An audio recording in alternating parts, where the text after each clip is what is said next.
Assalamu alaikum. Amin alaikum salam.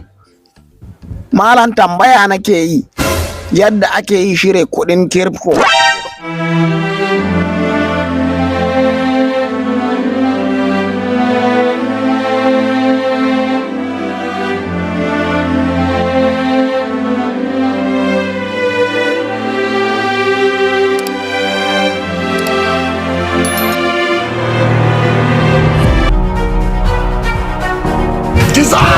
Assalamu alaikum.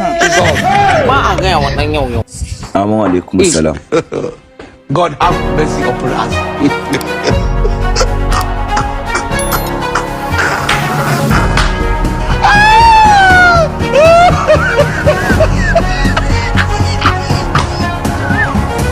You get it? If you don't get it, forget about it. Yawa. Yanzu shikenan zaka yi cirewa ko da yaushe. Na zuba maka dole a cikin wallet account ɗinka. To ba damuwa. To sai an jima ko? Nagode. Ban gane sai an jima ba. Ina kudaden suke?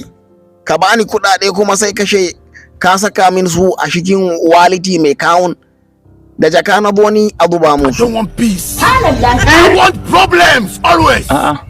Kuɗinka na yi maka transfer ɗin su zuwa dollars. Ka duba cikin wayar zaka gani. Kai tsaya mana malam. Dakata. Tun muna cikin girma da arziki ka shirya kuɗi na ka bani. Ka san irin wahalar da na sha ko ka aradun Allah baka isa ba. This man. Kai. Malam, me yake faruwa ne? Too much.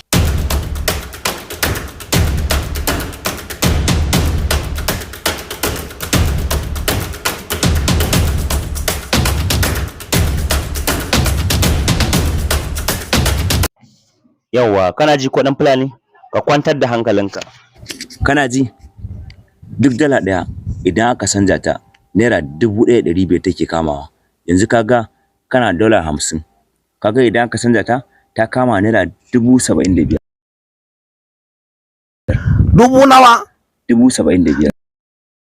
Dubu nawa? 70,000. Nawa? Wannan na ɗauka masa alƙawarin ban kai su hajji. Duk zan shika musu wannan alƙawarin nasu da zarar na karɓo wa'annan kuɗaɗen. Maganar masallatai kuma 70,000. nawa? Subhanallahi. Ku rattaba mana subscribe sannan ku danna ƙararrawa. Haka zalika ku san bada mana like, ku saburbuɗo mana sharhi sannan ku yaɗa wannan ɗauka.